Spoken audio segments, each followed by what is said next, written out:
Setelah itu Nian Bing akan masuk ke perpustakaan, namun ketika akan masuk ada formasi di sana. Ia pun bertanya-tanya, formasi macam apa ini? Mengapa ia belum pernah melihat ini?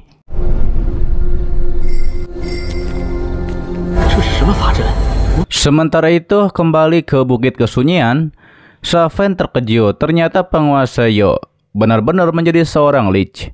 Penguasa Yo langsung menyerang Sha-Fan dengan kekuatannya dan mencengkeramnya dengan kekuatan kegelapan. Terlihat Sha-Fan meremehkan hanya seorang junior. Jika bukan karena ia terluka oleh pedang cahaya, penguasa Yo hanya layak menjadi makanannya. Namun ditegaskan oleh penguasa Yo, apa menurut Sha-Fan? Sekarang masih zaman Sha-Fan. Penguasa Yo kembali menyerang Sha-Fan dengan kekuatan hijaunya, hingga pada akhirnya Sha-Fan pun terjatuh ke bawah. Disampaikan oleh penguasa Yo, tunduk kepadanya adalah satu-satunya pilihan.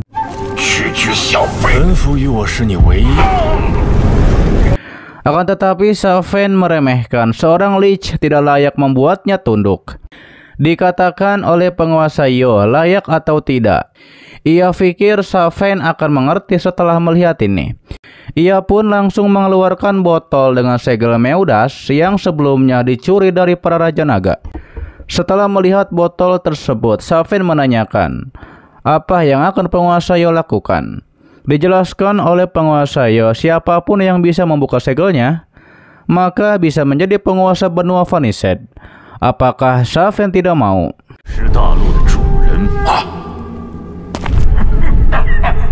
Mendengar itu justru Sha-Fan tertawa keras seperti menertawakan apa yang dikatakan oleh penguasa Yo. Sha-Fan pun menegaskan bahwa ia adalah penguasa kegelapan. Ia pun langsung terbang dan berniat untuk mengambil botol dengan segel Meudas. Ia mengatakan bahwa botol itu adalah miliknya. Ia juga menyerang ke arah penguasa Yo dan menyampaikan, penguasa Yo menyuruhnya untuk menyerah. Penguasa Yo tidak lebih dari cukup untuk melakukannya. Namun pada akhirnya ia pun dipentalkan oleh kekuatan dari penguasa Yo. Sampai Sha-Fan menjadi heran bagaimana ini mungkin. Sementara penguasa Yo berbicara kembali, apakah Sha-Fan ingin mencobanya lagi? Disampaikan oleh Sha-Fan, apa menurut penguasa Yo? Memiliki semua botol maka dapat membuka segelnya. Sedangkan dikatakan oleh penguasa Yo, Sha-Fan pikir ia tidak punya rencana. Ia sudah mulai merencanakan semua ini sejak lebih dari 1000 tahun yang lalu. Setelah ribuan tahun masa kehamilan istrinya yang bernama Sina dan dirinya, mereka akhirnya melahirkan seorang gadis iblis. Mendengar itu justru Sha-Fan tertawa dan mengatakan, darah gadis itu dapat membuka kunci botol segel Meudas. Tapi selama ribuan tahun terakhir, banyak orang dari ras kegelapan telah mencobanya, tapi semuanya gagal, bahkan kehilangan nyawa. Mengapa ia harus percaya kalau penguasa Yo dan istrinya bisa melahirkan gadis iblis?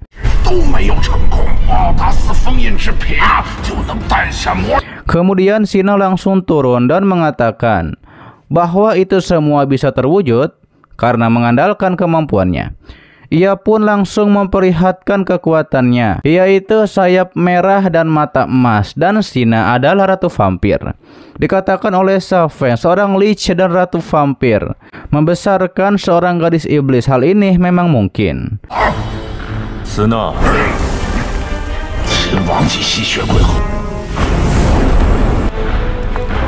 Diberitahu oleh penguasa Yo, Sha-Fan baru saja bertemu dengan gadis iblis itu. Tapi dengan kemampuan Sha-Fan saat ini, wajar jika tidak dapat mengetahui identitas Yoyo.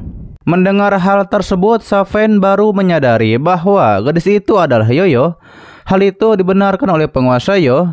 Dengan 7 tetes darah esensi milik Yoyo, ia bisa membuka botol kunci botol segel Meudas dan memanggil kerajaan kegelapan. Saat itu, benua yang guang dan benua ilahi yang tidak dapat dijangkau akan menjadi milik mereka. Penguasa Yo menawarkan kembali apakah Sha-Fan ingin mati ataukah tunduk. Terlihat Sha-Fan dikelilingi oleh api hijau yang dikeluarkan oleh penguasa Yo.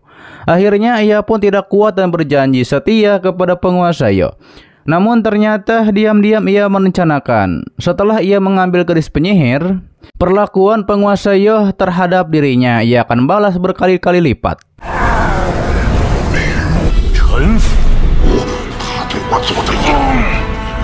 Sementara itu, kembali kepada Nian Bing yang kesulitan membuka formasi sihir yang cukup rumit, yaitu yang ada di pintu tersebut. Namun sepertinya ia hampir berhasil, ia pun mencobanya lagi, hingga membuat ledakan yang cukup hebat di sekitar area perpustakaan. Para penjaga yang menyadari hal itu, mereka pun menduga seseorang menerobos pavilion perpustakaan, hingga akhirnya mereka semua langsung berlari menuju arah perpustakaan.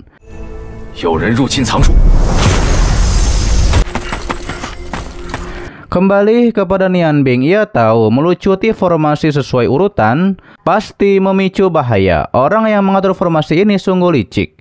Hingga akhirnya ia menggunakan darahnya sendiri untuk membuka formasi ini, dan sepertinya ia hanya bisa mencobanya, dan nampaknya itu berhasil.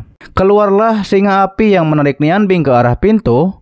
Namun formasi itu malah menyerap esensi darah Nian Bing dan juga kekuatan sihirnya.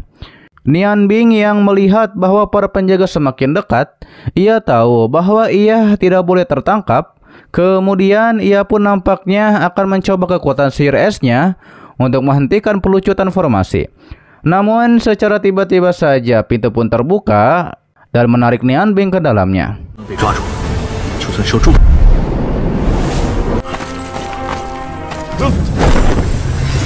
Tidak lama para penjaga pun tiba, mereka pun tidak melihat orang di depan dan mengira bahwa orang itu sudah pergi, hingga akhirnya mereka pun berpencar untuk mencari orang itu.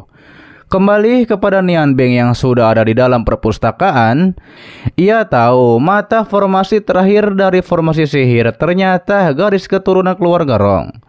Formasi sihir ini memahami kasih sayang lebih baik daripada manusia. Terlihat di dalam perpustakaan. Di sana juga ada Rong Bing yang sedang membaca buku.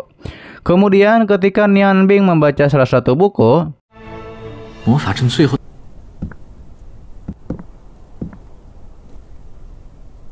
Rong Bing menyadari ada seseorang dan bertanya siapa di sana. Ia juga bertanya-tanya mengapa datang ke perpustakaan selarut ini. Terlihat Nian Bing panik, tapi ia sadar sekarang identitasnya adalah Rong Bing dengan wajah yang persis seperti miliknya. Tidak akan ada orang yang curiga. Lantas Nian Bing dengan percaya diri memperkenalkan namanya adalah Rong Bing. Ia kira orang itu bukanlah Rong Bing. Dengan panik Nian Bing langsung melemparkan buku kepada Rong Bing. Rong Bing langsung mengejar Nian Bing sembari menyerangnya. Ia pun marah, beraninya pura-pura menjadi dirinya dan masuk ke istana dengan nama Pangeran Rong Bing. Ia pun bertanya siapa yang mengirim orang ini.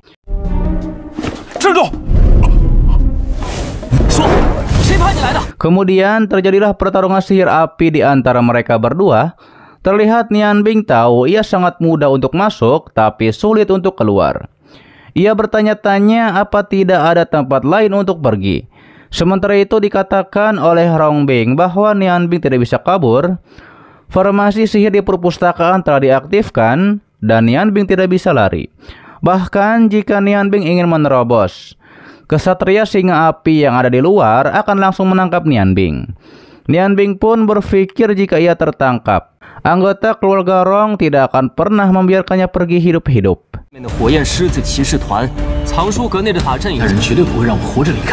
Hingga pada akhirnya Nian Bing mengeluarkan sihir api untuk menyerang Rong Bing. Akan tetapi justru api itu malah dikendalikan oleh Rong Bing. Dan ketika hendak akan diserang oleh Rong Bing, Nian Bing langsung menghilang memakai bilah mutiara giok. Terlihat Nian Bing tahu bahwa area perpustakaan ini membatasi ruang lingkup sihir ruang. Ia hanya bisa bergerak di dalam sini dan tidak bisa kabur. Apa yang harus ia lakukan?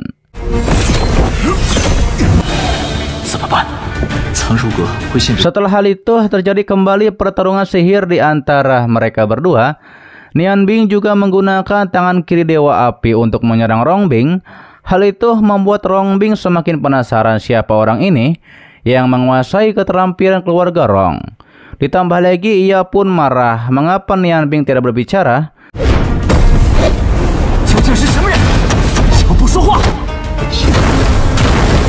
Sementara Nian Bing tahu sangat sulit untuk mengembangkan elemen ganda.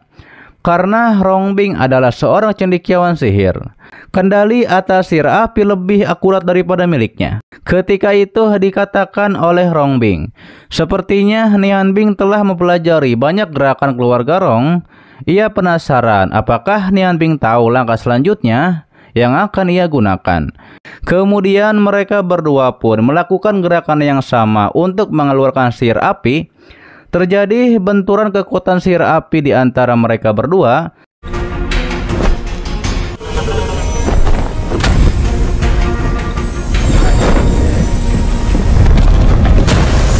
Setelah itu Rong Bing terkejut. Sebenarnya Nian Bing juga mengetahui keahlian unik keluarga Rong.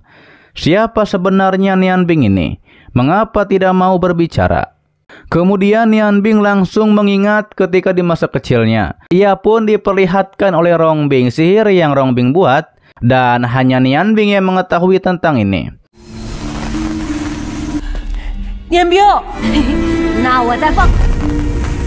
Nian Bing langsung memperlihatkan sihir seperti kembang api, sesuai yang Rong Bing perlihatkan di masa kecil. Nian Bing tahu bahwa hubungan mereka sangat baik ketika masih kecil, dan mengapa sekarang mereka saling ingin menghabisi. Hingga akhirnya Nian Bing memperlihatkan sihir kembang api, dan menyampaikan kepada Rong Bing lama tidak bertemu. Oke guys, itu adalah dari Donghua yang berjudul Magic Save Fate Orient Ace bagian ke-34-nya di season 2 kali ini. Untuk pas selanjutnya akan diupdate seminggu sekali, oke? Dan terima kasih buat kalian yang menonton sampai detik ini. Dan selalu mensupport channel admin. Sehat-sehat buat kalian semua. Dan jangan lupa di subscribe agar kalian tidak ketinggalan setiap notif berikutnya. Loncengnya juga dipencet, oke? Agar kalian tidak ketinggalan setiap video baru lainnya. Dan sampai jumpa kembali di video selanjutnya. Till next time and bye bye. Assalamualaikum warahmatullahi wabarakatuh.